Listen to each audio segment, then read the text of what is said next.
1교시 1번부터 6번까지 됐고, 사실 저는 이게 문제가 그렇게 목 찾아잡기가 조금 어려워서 그렇지, 내용 자체는 어렵지 않다고 생각하거든요. 왜냐면 이거 다 기출 문제라서 공부는 했을 거 아니에요. 기출 문제니까. 그리고 간이법과 정통법 같은 경우는 이미 기본 토픽이야. 기필반도 아는 토픽이야. 잘 모르면 PI랑 BPR 정도 모를 수 있다라고 생각하고 문제를 냈는데, 디지털 안전 3법 같은 경우는 이미 지겹게 했어. 벌써 세 번째인데, 볼게요. 소프트웨어 기술성 평가 기준 지침에 명시될 기술 제안서 평가 항목입니다. 이거 보면은 이렇게 있어요. 전략 및 방법론, 기술 및 기능, 성능 및 품질, 프로젝트 관리, 지원, 상생 협력, 하도급 계획, 적정성. 이렇게 해가지고 아예 명시가 되어 있습니다. 이거 외우신 분들도 많아요. 이게 이미 기출이라서 누군가는 외우고 있어. 이걸 모르고 있다? 그냥 나만 모른다라고 생각하시면 됩니다. 그리고 여기서 조금 제가 생각할 때 중요하다고 생각하는 거는 이거죠, 이거. 기술 능력 중심의 차등 평가제를 도입했다, 차등 점수제를. 그래서 최대 3점까지 차등 부여할 수 있다. 이런 내용 같이 써주시면 좋을 것 같아요. 물론 이게 이, 이 내용 자체가 이 평가 기준 지침은 아니지만 한글에다가 이런 거 써주면은 확실히 차별화가 되죠, 다른 사람보다. 그래서 이 기술 제안서 평가 항목에 이거는 꼭 암기해 주시길 바라겠습니다.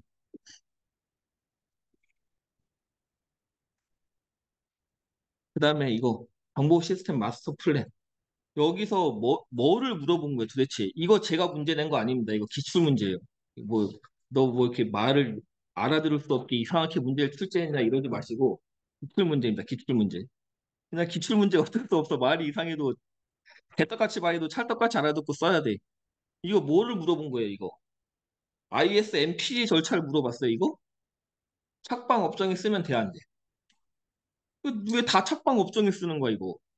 착방 업종에 쓰면 안 되죠. 산정 방식을 어떻게 수립하느냐인데 착방 업종인은 정보 시스템 마스터 플랜의 절차를 물어보는 거고 여기서는 산정 절차잖아. 산정 절차. 그냥 절차가 아니잖아. 그러면 산정 절차를 할 때 뭐를 해야 돼? 여기 있잖아 이거. 사전 준비하고 투입 공수를 산정하고 직접 인건비 계산하고 재경비와 기술료 계산하고 직접 경비 계산하고 최종적으로 산정한다. 이 절차를 써야 됩니다. 이 절차를. 착방 업종이가 아니고 거의 90% 분들이 착방 업종이 써놨어 여기다가. 그리고 저 같아도 이렇게 물어보면 나에다가 뭐 산정 절차, 나의 주요 내용, 뭐 산출물 이렇게 쓸 것 같긴 한데 이거 그냥 이미 기출해서 출제한 사람이 그냥 이거 표 그대로 쓰라고서 출제한 거거든요. 그래서 여기서 얘기하는 산출물은 우리가 일반적으로 ISMP를 했을 때 산출물 뭐 있어요? 뭐 제안 요청서라던가 뭐 기능 점수 뭐 몇 가지 있잖아요. 사오는 나오는 산출물. 여기서 물어본 거는 그 산출물이 아니에요. 이 산정 방식을 적용한 수리비를 산정하는 데 있어서 여기서 각각의 단계에 나오는 산출물이 뭐가 있냐. 이거를 물어본 겁니다. 여기를. 그러니까 기출을 공부를 했으면은 절대 착방 업종에 쓸 일이 없겠지. 기출 공부를 안 하니까 착방 업종에 쓰는 거 아닌가? 아무튼 그래서 이 문제는 일부러 제가 한번 페이크로 내봤더니 90%가 걸려들었어.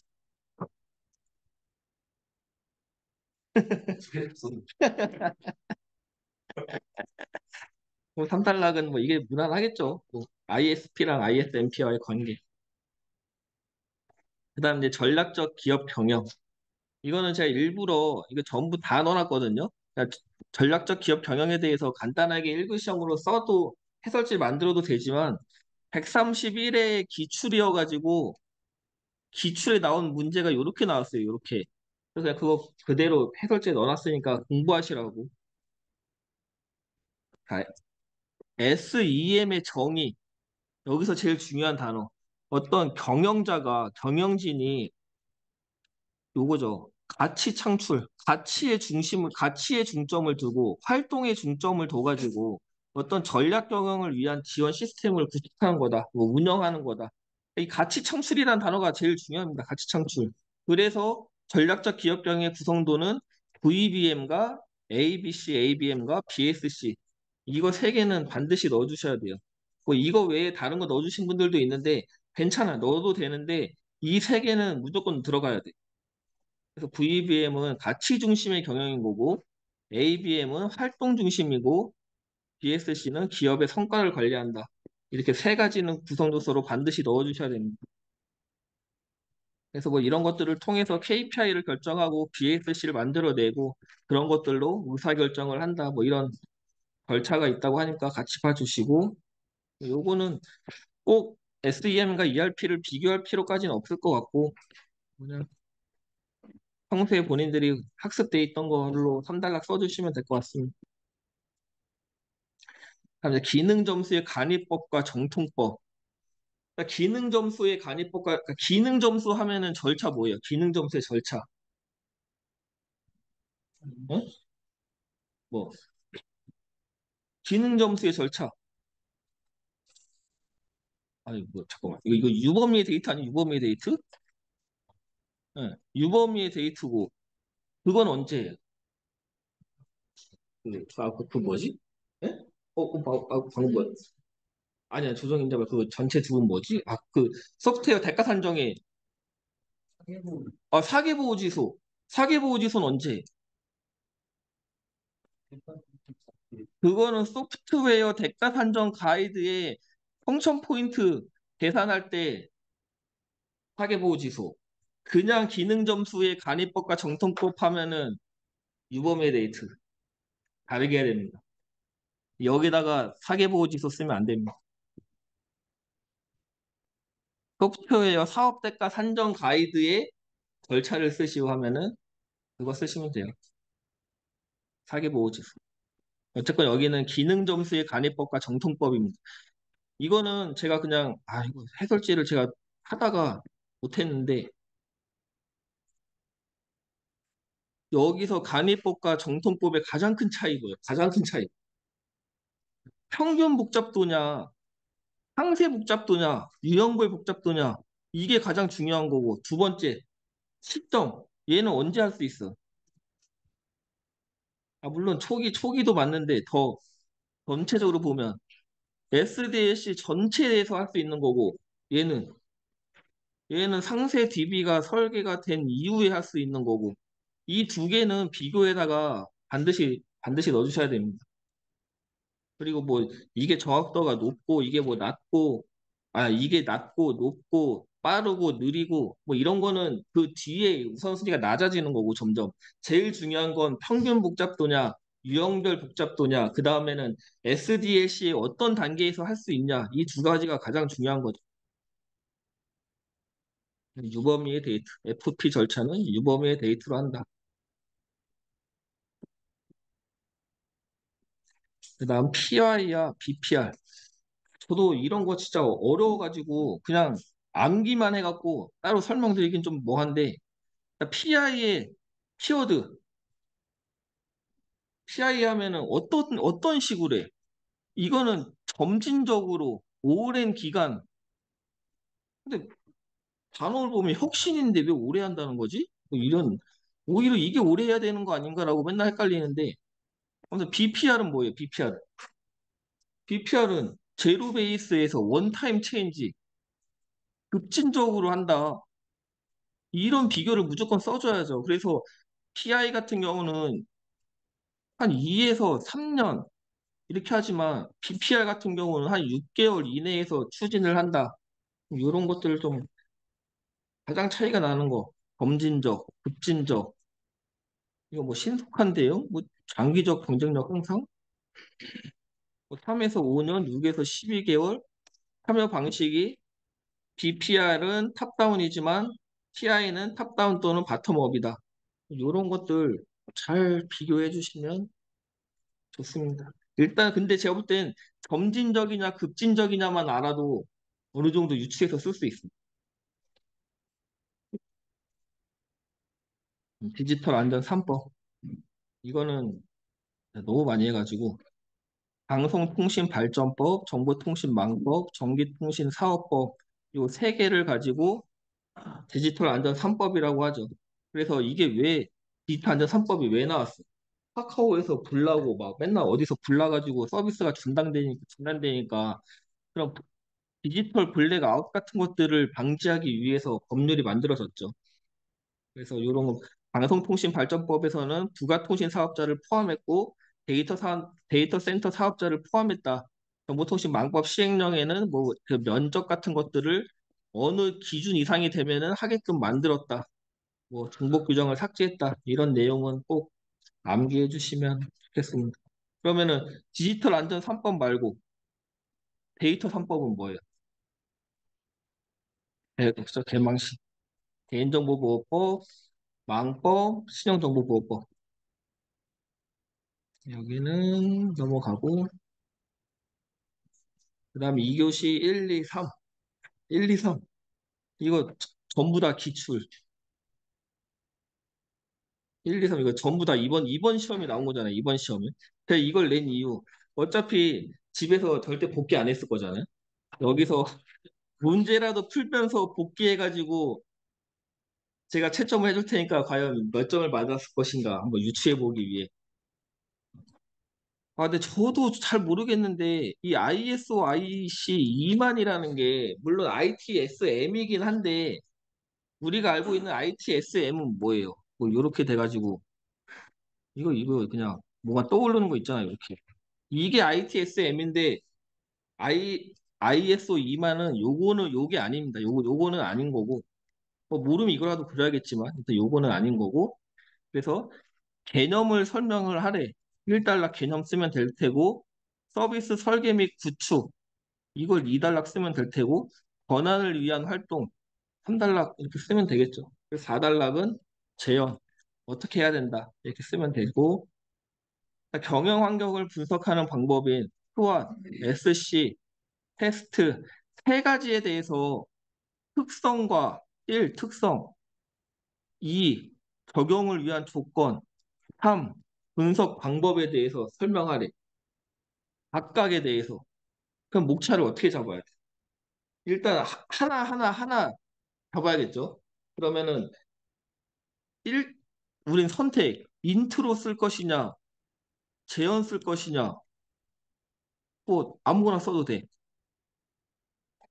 자기가 잘 아는 거 써도 되는데 제가 볼 때 무난한 건 여기서는 인트로로 뭐 거시적 관점에서는 뭐를 쓰고 미시적 관점에서는 뭐를 쓰고 그래서 그런 것들을 합해가지고 어떤 기업에 대한 어떤 경영 환경을 분석한다라는 인트로를 써주시는 게 뭔가 전체적인 맥락에서 좋지 않나 그렇게 생각합니다. 이거 각각은 다 알잖아요. 이미 이 영어에 이미 다 답이 다 써져 있어. 이런데도 이걸 못 쓴다는 건 말이 안 돼. 이걸 도대체 왜 알려주는 거지? 이거 빼고 문제를 내야 되는 거 아니야, 이거? 이미 답을 다 알려줬어, 여기서. 그다음 정보 시스템 하드웨어 규모 산정 지침, 이거 아까 얘기한 거. 이거, 이 두 개까지는 다 아시죠? 이 개념 및 대상. 아, 이게 내가 너무 소프트웨어 진흥법을 너무 강조했나라는 생각이 드는 게 이 대상에다가 정부, 공공기관, 막 이렇게 쓰신 분이 있던데. 여기서의 대상은 그 대상이 아니고 하드웨어에 대한 대상입니다. 그래서 CPU냐, 뭐 메모리냐, 스토리지냐, 디스크냐 이런 대상을 얘기하는 거지. 어떤 기관 측면의 대상을 얘기하는 게 아니에요, 여기서는. 그리고 규모 산정 절차 우리가 알고 있는 국위 참가. 국위 참가는 누구나 다 알잖아. 그러면 탐조 모델에서 어떤 가중치 2.1, 1.6, 1.0 이거 하물며 제가 주간 모의고사 해설하면서도 한 소리야. 누군가 이걸 썼다. 이거 외워라.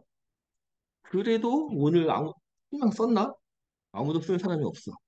그러니까 말해도 의미가 없어.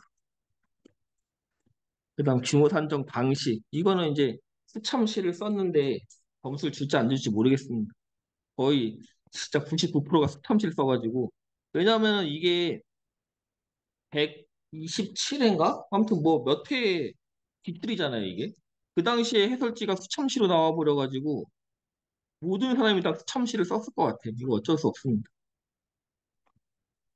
그러니까 채점하는 사람이 그냥 다 맞게 해주기를 기도하는 수밖에 없습니다. ISO 2만, 왜 2000이야? 2만 같은 경우는 IT 서비스 관리 체계 구축에 필요한 어떤 요건을 한 국제 표준이다. 마지막에다가 이런 국제 표준이라고 정확하게 써주세요. 그냥 IT 서비스에 관한 관리 체계다. 이렇게 쓰면 좀 이상하잖아. 그 ITSM이랑 뭐가 다른 거야 도대체? ITSM이지 그거는. 이거는 2만이니까 국제 표준. IT 서비스 관리 체계에 관한 구축에 대한 국제 표준이다. 이렇게 마지막 단어를 뭔가 명확하게 써주세요. 명확하게. 그래서 뭐 2만 안에는 2만-1, 2만-2, 2만-3 이렇게 세 가지로 구성이 되어 있다고 합니다. 그리고 ITSM의 구성은 이렇게 8.1부터 8.7까지 되어 있다고 하는데 이걸 과연 외우신 분이 있으려나? 이거 외우신 분이 있나요? 시험장에서 이렇게 쓴 사람 있어요, 이거? 이거 없을 것 같은데. 그래서 설계, 구축 및 전환의 이점. 잠깐만요. 이거는 우리 걸 보면 안 돼. 우리 건 해설제가 너무 약간 별로여가지고 이 ISO 2만을 시간 안 써지네. 이 ISO 2만은 설계 및 구축 활동에 이런 아키텍처가 있대요. 그래서 관리 체계에는 관리 시스템, 서비스 설계, 프로세스에는 서비스 딜리버리, 컨트롤 프로세스, 레졸루션, 릴레이션십 이렇게 구성 요소가 있다고 합니다.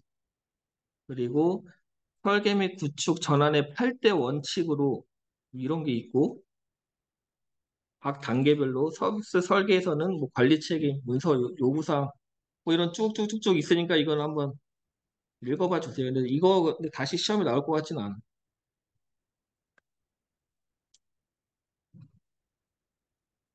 저는 뭐냐 우리 거 해설지 봐, KPC 거 해설지 봐, 아이리프 거 해설지 봐.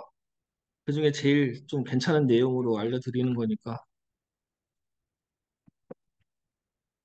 그다음에 경영 환경 분석. 이게 인트로로 이게 제일 좋은 것 같아요. 이거는 진짜 이 김민재 멘토님이 정말 잘 만든 것 같아요. 시적관 기업을 어떤 이 경영 환경을 분석할 때는 거시적인 것과 미시적인 것과 복합적인 관점에서 분석을 해야 되는데 거시적 관점, 미시적 관점, 복합적 관점에는 패스트, 3C, 스왓 이런 것들을 통해서 분석할 수 있고 그래서 결국에는 이 분석을 통해 어떤 경쟁력을 확보할 수 있는 방안을 수립할 수 있다. 이렇게 인트로를 써주는 게 진짜 최고의 베스트 아닌가. 그리고 이제 그 다음부터는 하나씩 써줘야겠죠. 왜 개념 안 써? 응? 개념은 무조건 써야 될 거 아니야, 물어보면. 물어본 게 세 개잖아요? 개념은 안 물어봤지만 써야 되니까. 일단 너 특성 1, 조건 2, 분석 방법 3이야. 그러면은 이 세 개만 쓰는 게 아니라 개념까지 같이 써줘야 되니까 과에다가 개념 및 특징, 나에다가 조건 및 분석 방법 요렇게 목차 가는 게 제일 무난한 것 같습니다. 수학 같은 경우는 답안지 다 써져 있어. 강점, 약점, 기회, 위기를 분석하는 거고 특징으로는 뭐 어떤 간편하고 어떤 뭐 문제를 해결할 수 있다. 적용 조건으로는 뭐 의사결정이 필요한 때나 문제를 해결해야 될 때 새로운 기회를 모색해야 되는 상황 이럴 때 할 수 있고 분석 방법은 이렇게 네 가지로 분석한다. 3C도 이미 답이 다 있죠. 요거 자사, 경쟁사, 고객 세 가지 측면에서 분석을 하는 게 3C고 특성으로는 뭐 고객 중심의 분석이 되고 경쟁 우위를 확보할 수 있고 이건 다 읽어보세요 그냥. 패스트 같은 경우는 꼭 여기서 안 쓰고 그런 목차의 구분자 쓸 때 하면 되잖아요. 우리가 목차를 3단표로 이렇게 쓰는데 여기에 도대체 뭘로 구분을 지어야 되지라는 고민을 할 때 PEST로 구분자 써주시면은 가끔 가다가 이게 먹힐 때가 있죠. 그래서 PEST는 정치, 경제, 사회, 기술 이렇게 이루어져 있다. 규모 산정 지침. 규모 산정 지침 뭐 정의는 다 아실 거고 대상이 아까 얘기했다시피 정부 뭐 이런 대상 아닙니다. CPU, 메모리, 디스크, 스토리지 이 네 개에 대해서 하는 거고 규모 산정 절차로는 구기, 참, 가 네 단계로 이루어져 있고 여기서 가장 중요한 거는 이런 거죠, 이런 거. 3점 모델 1은 2.1이고 2는 뭐 1.6, 1.0이고 3은 1.0이다. 이런 거 좀 써줘야 뭔가 차별화가 되잖아요. 그 다음에 이거는 만약에 이걸 쓴 사람은 아무도 없을 거야. 근데 이런 거 알고 있었으면은 점수 더 받겠죠. 문제 자체가 R3에 대해서 물어봤기 때문에 R2에서 R3로 바뀔 때 가장 큰 차이점 요거 웹서버 점검 시 SSL 사용 여부에 대해서 확인하는 게 추가됐다. 이런 거 언급해 주시면은 엄청난 차별화가 되겠죠. 이거지.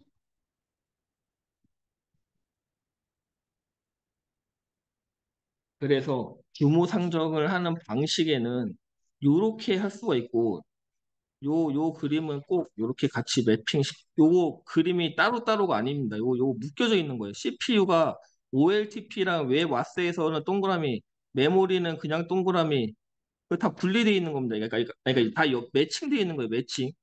그림이 따로따로가 아니라. CPU는 이런 산정으로 하는 거고 메모리랑 디스크랑 스토리지 요 다 한번 읽어보세요. 나는 저는 여기까지. 그리고 이제 원하시면은 불사조가 아니시더라도 오셔도 됩니다. 선택입니다, 선택. 그래서 오셔서 좀 쓰는 거를 이제 시간 내에 개양을 시키고 싶다라고 하신 분들은 오셔서 좀 해주셔도 됩니다. 근데 추천드리는 건 아닙니다. 그래서 본진에서 끝까지 좀 살아남으셔가지고 하시면 될 것 같고요. 133회 이제 출제된 거 보면서 좀 소름이 돋았어요, 저는. 뭐 이렇게 중간중간에 이렇게 좀 제가 중요하다고 한 거 말고 흐르륵 넘어간 거 있잖아요. 그러니까 예를 들어서 하드웨어 산정하는 거 이런 것도 제가 제 기억으로 데이터베이스 하드웨어 산정 규모 할 때 이거는 안 나올 것 같고 오히려 하드웨어 쪽을 좀 봐라라고 그냥 이렇게 쓱 넘어간 게 있거든요. 그런 게 막 나오더라고요. 그래가지고 제 촉이 거꾸로인 것 같습니다. 거꾸로. 그러니까 제가 수업을 할 때 이거는 한번 보세요 한 거를 꼭 별표를 해주세요. 그러면 이제 적중할 것 같습니다. 그래서 제 감은 반대다 약간. 그래서 제가 그거를 그냥 바꿔볼까 했는데 그러면 좀 떨어질 수가 있잖아요. 또 적중률이. 그래가지고 제가 이렇게 쓱 넘어가는 거는 한 번 더 체크해보는 게 좋을 것 같다. 굉장히 소름 돋았어요. 그리고 그 데이터 안심구역 그것도 사실 제가 어떤 업무를 하다가 보긴 봤거든요. 이런 게 구석에서 나올까? 하고 쓱 그냥 저도 넘어갔는데 나와가지고 좀 깜짝 놀랐습니다, 진짜. 그 언급을 할 걸 막 그랬었는데. 예, 어쨌든 그렇습니다. GPT-4 그 옴니아 버전 나온 거 한번 써보셨어요? 써보신 분 있으세요? 관심이 많이 없으시군요. 요새 세상이 엄청 빠르게 변하고 있는데 예, 따라가셔야 됩니다. GPT-4요?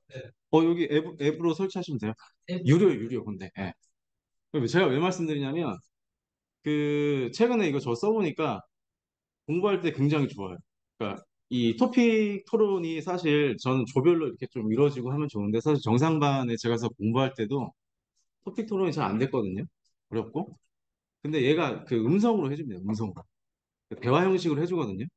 그러니까 공부를 눈으로 이렇게 쭉 보시는 것도 굉장히 중요한데 누구랑 말을 한다거나 음성으로 듣는다거나 이게 오감을 좀 발동을 시키면 생각이 더 기억에 오래 남고 하는 경우가 있거든요.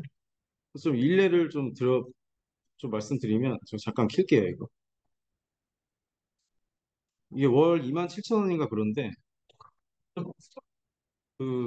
요새 이제 시대가 많이 변해가지고 육성으로 이렇게 얘가 이제 뭐 말을 하면은 앱이 따로 있어요? 네, 앱 있죠. GPT. 네, 챗 GPT. 오픈 AI에서 만든 건데, 잠시만요. 네.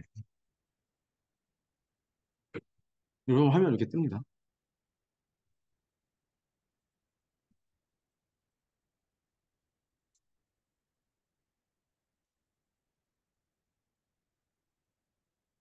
그러니까 이걸 왜 말씀드리냐면, 그, 요약을 굉장히 잘해줘요. 요약을.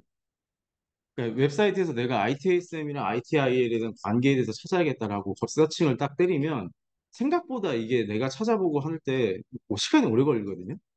얘가 거의 한 1분 30초 이내로 답변을 해주니까 공부할 때 효율을 좀 높으시라고. 그리고 이제 요즘에는 글로 나오지도 않고 그냥 얘랑 질문하듯이 그냥 자연스럽게 하시면 되거든요. ITIL이랑 ITSM 비교해줘. IT Infant Texture Library과 ITSM, IT 서비스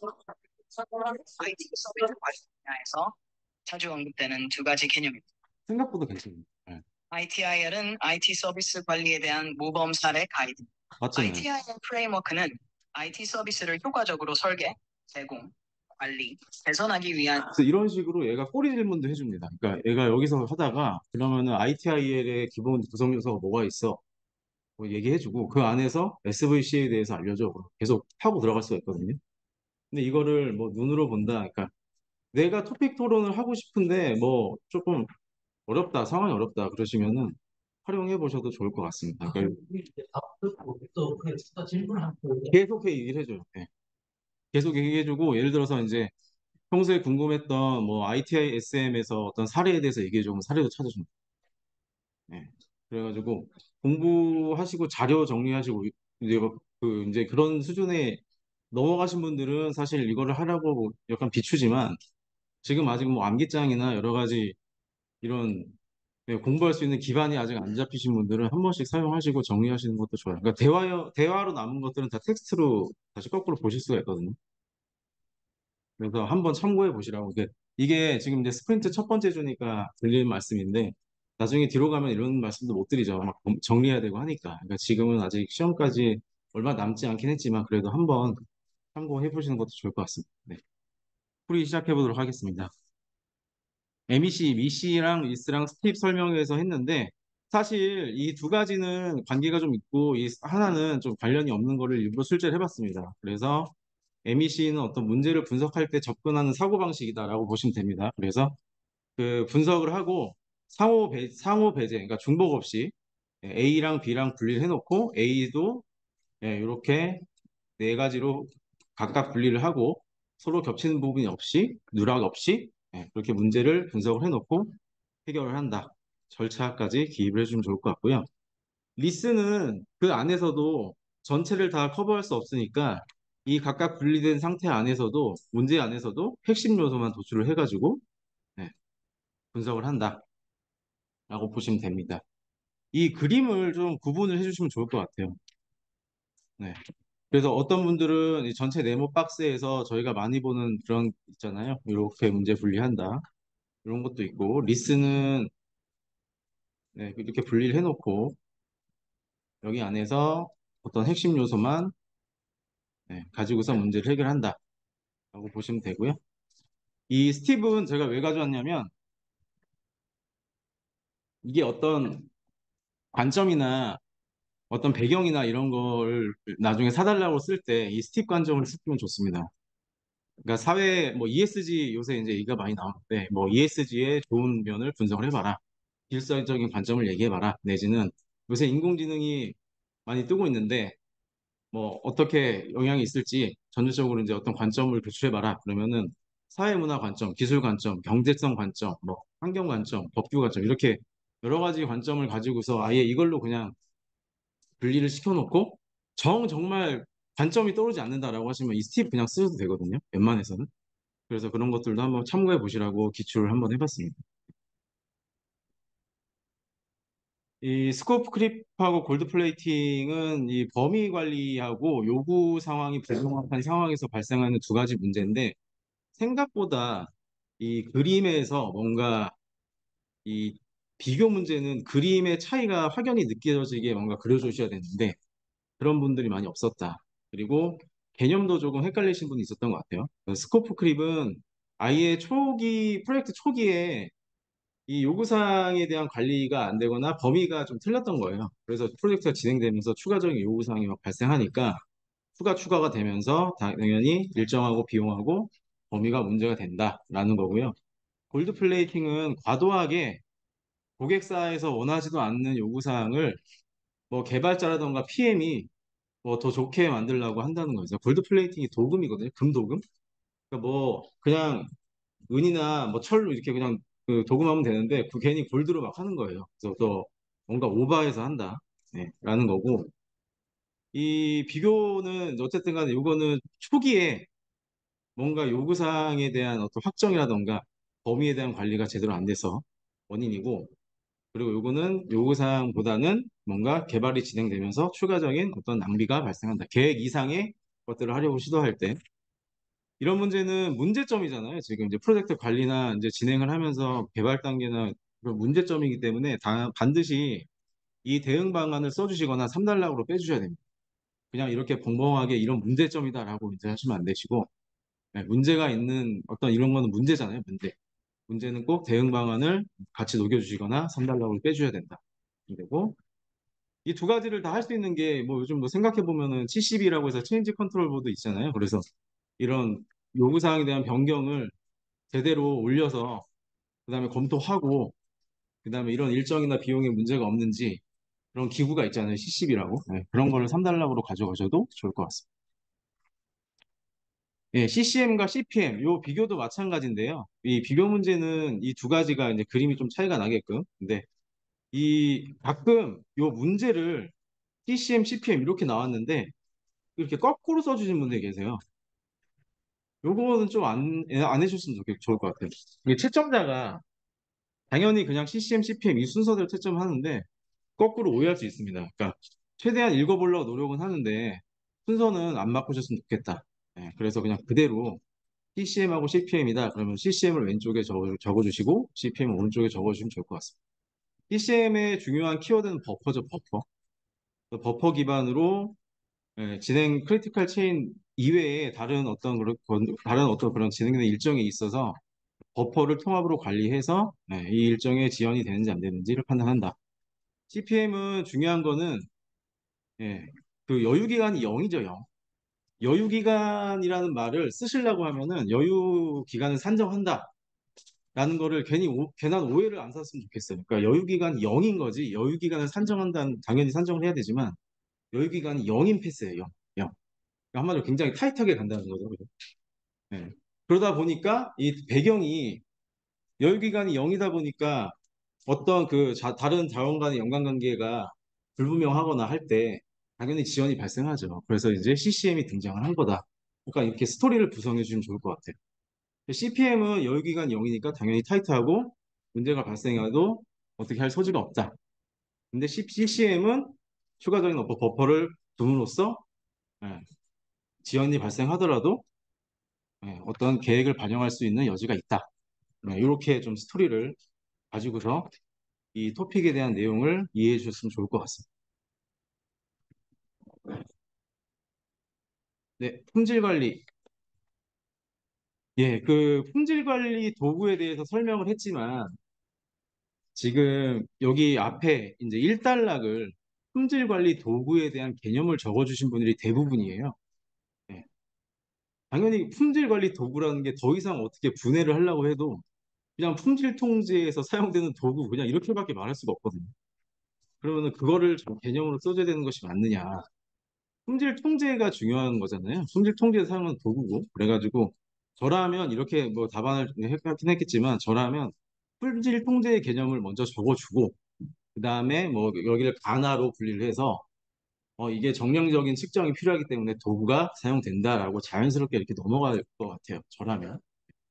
그래서 그런 부분도 한번 고려를 한번 해보시기 바랍니다. 개념을 쓸 때 이걸 물어봤다고 이거에 그냥 정의를 이렇게 써버리면 뭐 그렇게 틀리진 않아요. 틀리진 않는데 그냥 품질 통제 도구는 당연히 그냥 품질 통제할 수 있는 도구다.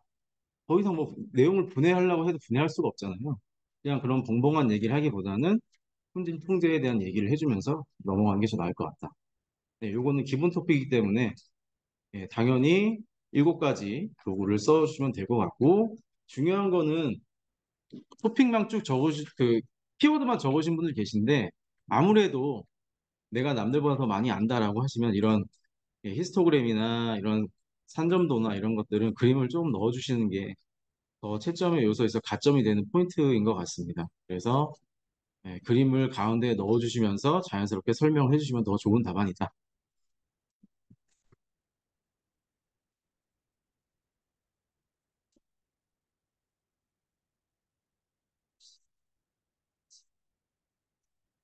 그래셔도 저는 될 것 같아요. 그러니까 1에다가 품질 통제 개념 및 품질 도구 개념 이런 식으로 적으셔도 될 것 같고, 네. 아, 크게 뭐 도구에 대한 개념을 적으셔도 크게 문제는 없어요. 문제는 없는데, 저도 채점을 하다가 드는 생각이 조금, 당연히 저라면 이렇게 했을 텐데, 약간 그렇게 하신 분들이 많기 때문에 참고하시라고 말씀을 드리는. 네, 신 QC 7가지 도구가 있죠. 그래서 친화도, 연관도, 매트릭스도, 이것도 3단락으로 다 적기 좀 그러시면은, 예, 이런 것들, 네로우 다이어그램, 그 다음에 PDPC, 프로세스 디시전 프로그램 차트 이렇게 되어 있네요. 이런 걸 몇 가지를 더 가져가시면 더 좋겠죠. 네. 네, 경제성 평가 기법입니다. 그래서 뭔가 프로젝트, 대규모 프로젝트에 대한 투자를 할 때 당연히 이걸 투자해야 되느냐 말아야 되느냐 네, 사전에 평가를 하고 넘어가는 거잖아요. 그냥 무작정 달려들고 하는 게 아니라 어쨌든 얘가 투자를 했을 때 시장의 이윤보다는 더 많이 나와야 되잖아요. 내가 1억을 투자했으면 요새 이자가 3%다 이러면은 3% 수익 이상은 나와야지 투자할 가치가 있는 건데 그런 거를 이제 따지는 기법이다라고 보시면 됩니다. 그래서 ROI, MPV, IRR, PP 있는데 중요한 거는 이 내용이 중요한 게 아니라 여기서 더 고득점을 받으시는 분들은 이런 수식 있잖아요. 수식. 예, 수식을 적어주셔야 MPV가 0일 때 IRR은 0이다. 이런 것들을 좀 가져가시면 더 좋을 것 같습니다. ROI도 네, 총 투자 비용 대비 네, 총 성과 이런 것들 그리고 이제 BCR도 코스트 대비 베네핏 네, 그래서 그냥 벙벙하게 그냥 NPV는 순 현재 가치다 이렇게 적어지는 것보다는 네, 이렇게 수식을 넣어주는 게 좋겠죠. 그래서 그냥 이 BCR부터 여기 이제 5가지 네, 키워드가 될 것 같습니다.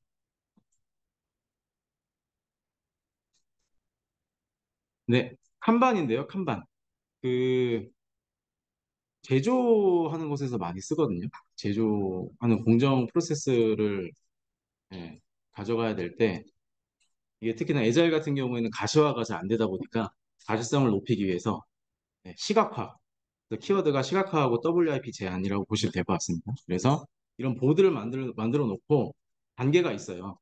요청 단계, 지금 진행 단계, 완료된 단계가 있고 WIP 제한이라는 게 뭐냐면 여기 안에 들어올 수 있는 워크의 개수가 제한되어 있다라고 보시면 됩니다. 그래서 여기 안에 갖고 이제 지금 4개로 되어 있는데 예, 그럼 WIP가 4개겠죠. 4겠죠. 그죠? 네, 4개 이상 작업이 들어올 수 없다라는 그런 개념이고 너 끝나면은 던으로 넘어가고 또 새로운 게 유입이 되고 그런 식으로 그래서 시각화 뭔가 보드 안에서 어떤 지금 프로세스 안에 잡들이 많이 큐에 쌓여져 있고 몇 개가 완료가 됐는가 쉽게 알 수가 있고요. 제한을 함으로써 예, 동시에 진행해서 항목을 제한을 함으로써 전체적인 전체적으로 흘러가는 시간이나 이런 전체 그 한 단계에서 얼마나 지금 빠지고 있는가 이런 것들 측정하기가 원활해집니다. 그렇기 때문에 이런 특징들, 네, 대기 행렬, 워크 큐, 그다음에 토탈 사이클 타임 가져가시면 좋을 것 같습니다.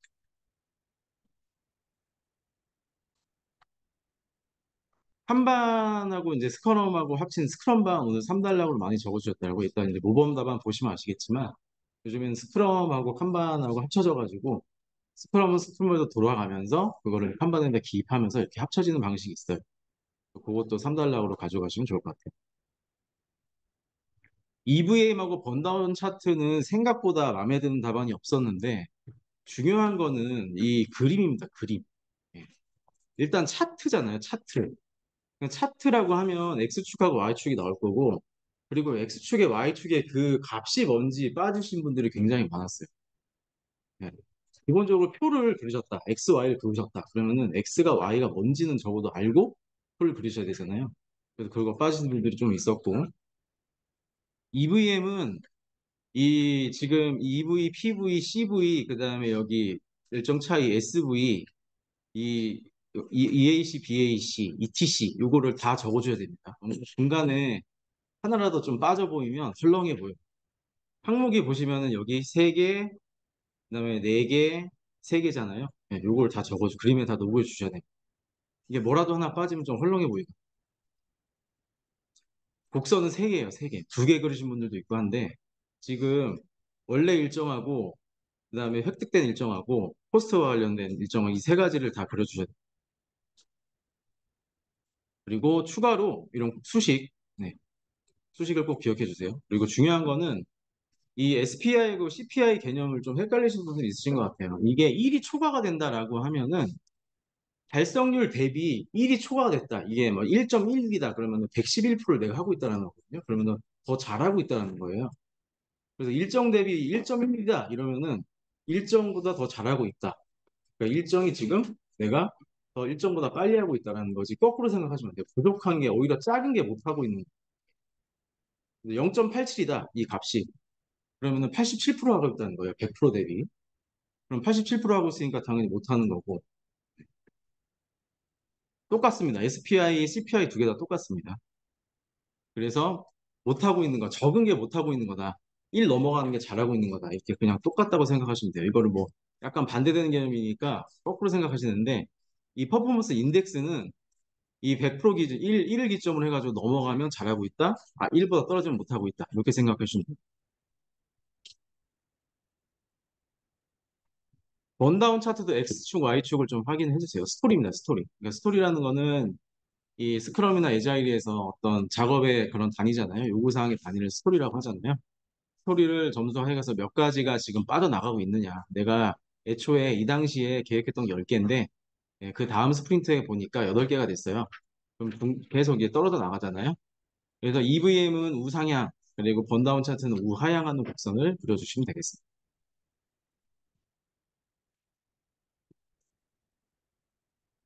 네, 이것도 한번 읽어보시고요. 그래서 EVM은 뭐 단계적으로 수입을 하고 그 이후에서 뭐 반복 수행하는 것들은 번다운 차트를 활용해서 두 가지를 결합해서 사용한다. 네, 보시면 될 것 같습니다. 예, 2교시는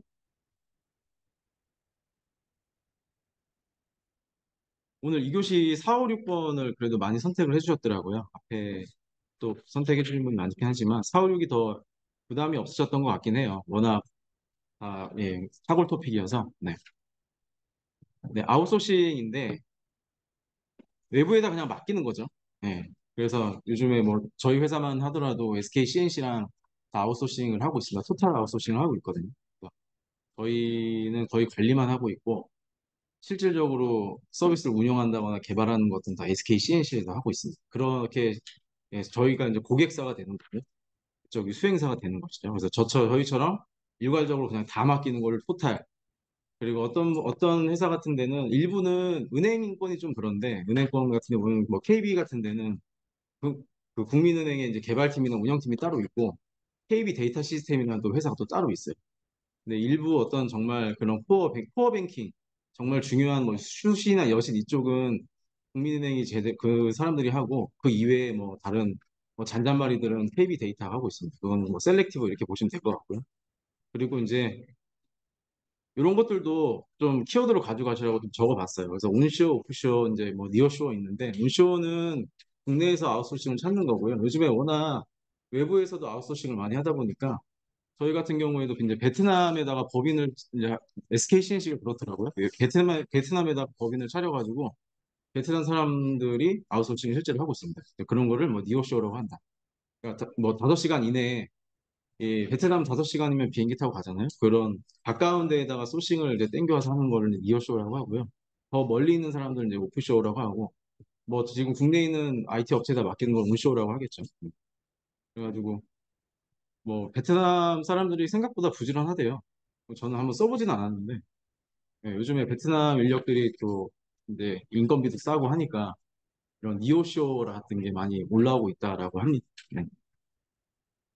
혹시나 나오면 생각하시고 쓰시라고 이렇게 또 배경 지시까지 말씀을 드리는 거고요. 예, 그래서 이제 SLA랑 OLA 이제 두 가지 관계도를 좀 살펴보셔야 되는데, 이제 저 같은 입장이 이제 발주사가 되죠. 고객사죠, 고객사. 고객사랑 이 공급업체, 그러니까 한마디로 수행을 하는 업체에서 관리 조직과 SLA 협약을 맺습니다. 맺고 나서 SLA라는 거, 그러니까 한마디로 그런 지표들 다 설정을 하고, 지표가 충족되지 못했을 때 너네들 어떻게 보상할 거냐, 뭐 내년도 계약을 뭐 10% 깔 거냐 말 거냐, 뭐 이렇게 이런 식으로 예, 협약을 하고요. OLA는 이 회사 안에서의 내부의 문제입니다. 그러니까 이렇게 협약을 하는 조직이 있고 실제로 운영하는 사람이 달라요. 그러니까 여기에서는 뭐 어떻게 보면 맨 처음에 계약하는 조직, 여기는 이제 실제로 운영하는 조직, 그 안에서도 내부에서도 말이 굉장히 많습니다. 그러니까 그 SLA를 가져왔지만 여기서 운영을 하다 보면 이런 거는 지표나 KPI가 좀 맞지 않는다. 이거 좀 바꿔야겠다. 이거는 이렇게 해보니까 우리가 무조건 불리하다. 아니면 좀 이렇게 했더니 이거는 측정이 제대로 되지 않는다. 뭐 등등등 여러 가지 사유가 있겠죠. 그런 사유가 발생할 때마다 둘이서 관리를 바꿔 나가면서 SLA를 협상하고 좀 더 좋게 해 나간다.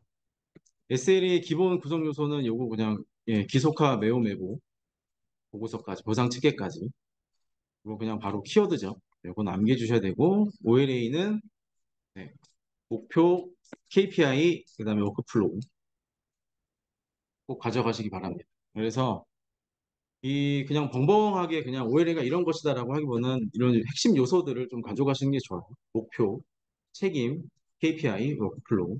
네. 그리고 이제 에스컬레이션도 해야 되겠죠. 그러니까 뭔가 맞지 않는다.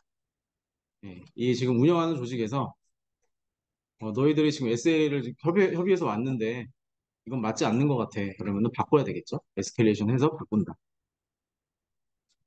그래서 SLA의 계약의 당사자는 고객사하고 수행사가 하고요. OLA는 고객사, 그 수행사 내부적으로 한다라고 보시면 됩니다. 그런 차이가 있다. 네, ITIL. 예, ITIR은 ITSM에서부터 비롯한 거다라고 좀 배경을 이해를 하셔야 돼요. ITSM은 IT를 기업 내부에서 어떻게 하면 서비스를 잘 관리할 수 있을까에 대한 접근 방식이잖아요. 그러니까 IT 전반적으로 프로세스를 표준화하고 뭐 SLA를 수립하고 자산 관리를 어떻게 할지, 뭐 하드웨어는 어떻게 할지, 뭐 개발 관련된 그런 절차들은 어떻게 할지, 뭐 그런 것들이 다 이제 ITSM에 총망라되어 있는데 이거를 잘 하려고 하다 보니까 참고할 자료가 없는 거예요. 그러니까 참고를 하는 그런 이 사례에 대한 모음집이 ITIL이다라고 보시면 돼요. 저도 실물은 사실 본 적은 없어서 조금 내용이 좀 벙벙하긴 한데 뭐 IBM 사례라든지 옛날에 뭐 한때 잘 나갔던 뭐 그런 여러 유명한 그런 뭐 액센추어나 이런 유명한 회사의 그 가장 베스트 프랙티스를 모아놓은 그런 자료집이라고 합니다. 중요한 거 구성 요소 두 가지는 SVS하고 4차원 모델 두 가지 큰 구성 요소고 이 SVS하고 SVC를 헷갈리시는 분들이 계시더라고요. 이 SVC는 이 안에 들어있는 가치 사슬이라고 해서 그 두 번째 물어본 내용이 되겠습니다. 그래서 이제 플랜부터 인게이지, 디자인 그런 순으로. 그래서 ITIL은 2019년에 나왔는데 이 3.0에서 4.0이 변환된 가장 큰 이유가 이 에자일을 지원을 하려고 나왔다라고 보시면 됩니다. 그래서 기존에는 라이프 사이클 중심이었다라고 하면은 여기는 밸류 체인 기반으로 돌아가고 7대 원칙, 9대 원칙, 4차원 모델, 그리고 여기는 네 가지. 그래서 가장 큰 거는 에자일에 대한 지원이다라고 보시면 되겠습니다. 네, 원칙도 한번 보시고요.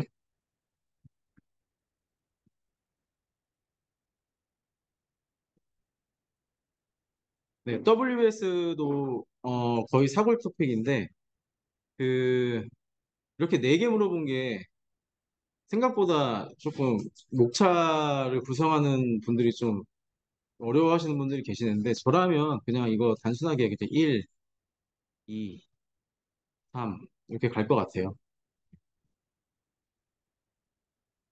그래서 네 개 물어본 거는 웬만하면은 좀 이렇게 합치지 마시고 이거를 막 이제 합치는 분들이 있고 왠지 1에다가 뭔가 멋들어지게 뭔가를 좀 이게 써야 될 것 같다. 개요를 써야 될 것 같다. 이제 그런 분들이 계시는데 사실 제가 봤을 때는 이렇게 가져가시는 것도 나쁘지 않을 것 같다. 예. 근데 굳이 이렇게 쓰시려고 하시면 예, 앞에다가 이 그림을 꼭 넣어주세요. 예, 그림을. 그러니까 이거를 뒤에 빼시는 분들이 계셨어요. 사단락에다 그림을 빼주신 분들 계셨는데 눈에 잘 들어오지 않습니다. 개요를 쓰실 거면 확실하게 맨 처음에 임팩트 있게 이 여기다가 이런 거 쓰시는 분들 계셨거든요. 이렇게 저희 좋아하는 포맷 있잖아요. 이렇게 해가지고 가운데다가 뭐 이렇게 해가지고 이렇게 모이는 그림. 예. 여기서는 뭔가 좀 맞지 않습니다. 이 그림이. 그래서 WS는 이 어쨌든 워크 브레이크다운 스트럭처잖아요. 이런 구조가 나오는 구조도를 그려주셔야지 약간 이렇게 공공한 요거는 좀 적절하지 않다라고 좀 보여집니다. 그리고 네모만 엄청 많이 그리신 다음에 이게 대체 뭔지를 기입을 안 해주신 분이 계세요. 네. 좀 봉봉하게. 여기다가 워크 패키지고 플래닝 패키지고 컨트롤 어카운트고 그다음에 이게 뭐 여기서 이제 100%의 원칙 뭐 해가지고 이게 3에서 5레벨이다. 이런 것들 다 여기다 넣어주셔야죠. 그림에다가. 그림이 굉장히 허전한 분들이 많았습니다. 오늘 채점하시면 하면서 보니까 네, 허전해요. 네.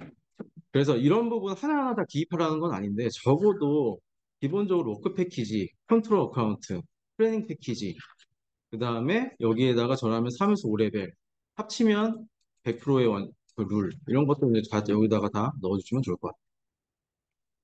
그 다음에 그림에다 적었다고 해가지고 표를 안 그리시면 안 됩니다. 표로도 네, 표가 사실 채점의 포인트이기 때문에 네, 이런 거 적으셔야 되고 레벨, 그 다음에 롤링 웨이브 적으시면 되겠습니다.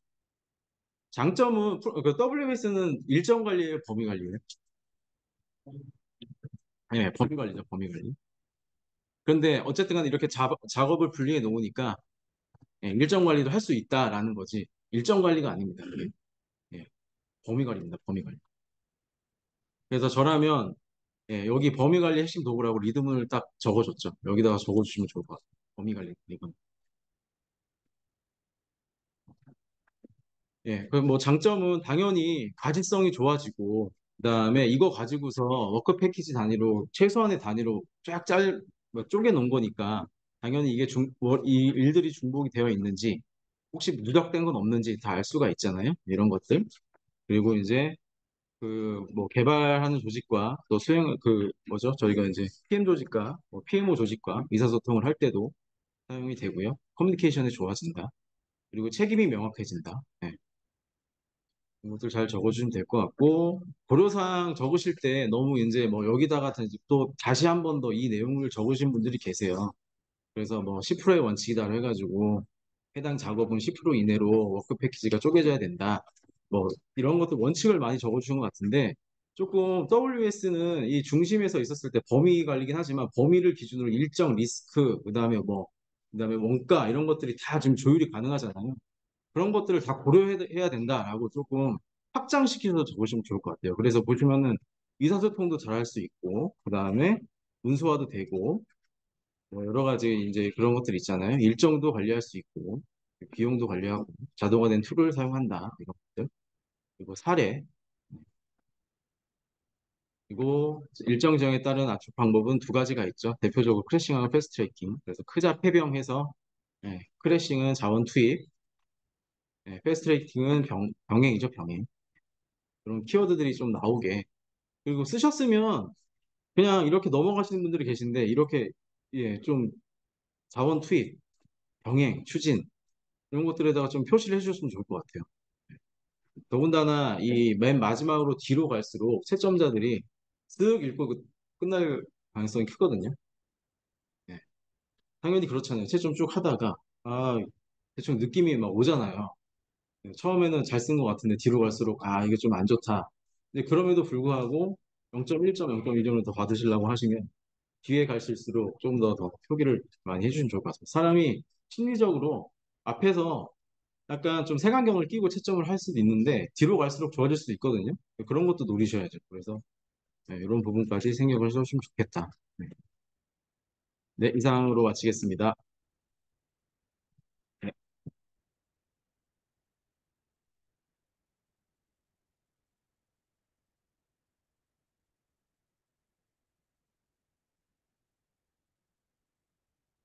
저한테 오늘 뭐 하셔야 돼요? 일단은 그러면 잠깐 10분 쉬고 멘토링 하도록 하겠습니다. 그 멘토링 받으실 때 물론 저한테 그 복귀 주신 분들은 제가 알고 있으니까는 뭐 딱히 안 갖고 오셔도 되는데 혹시 저한테 복귀한 거 안 주신 분들은 뭐 태블릿이나 이거다가 갖고 오시면은 같이 해드릴게요. 그리고 또 답안지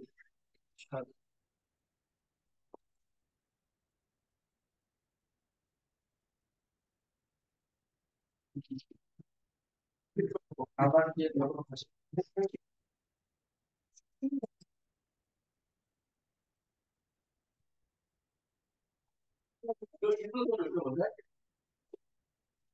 멘토링 하다가 가실 수가 있으니까 다음 주 주간모의고사 소공이고 소공 강의 영상은 카페 스프린트 원에서 찍어놓은 거 있으니까 그걸로 하시면 되고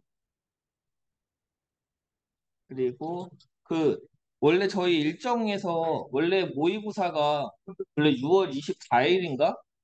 학원 모의고사가 원래 6월 24일이었었는데 23일 원래 6월 23일이었었는데 6월 30일로 바뀌었거든요. 맞나? 6월 30일 맞죠? 맞을 거예요. 그래가지고 그 도메인이 조금씩 변동됐으니까 그 관련된 거는 제가 카페에다가 올려놨습니다. 바뀐 도메인 일정은. 그거는 카페 여기 보시면 되고요. 여기 보시면은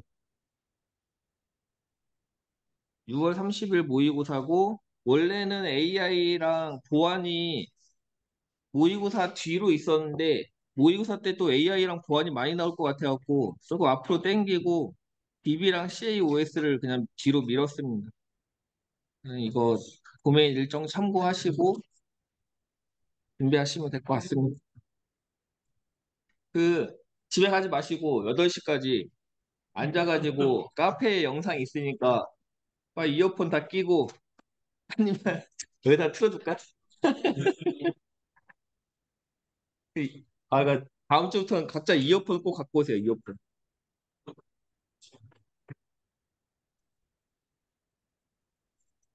그리고 어, 마지막에 또 그냥 아니다. 지금 시간이 너무 많이 남았네. 소공 가볍게 한번 빌려볼까요?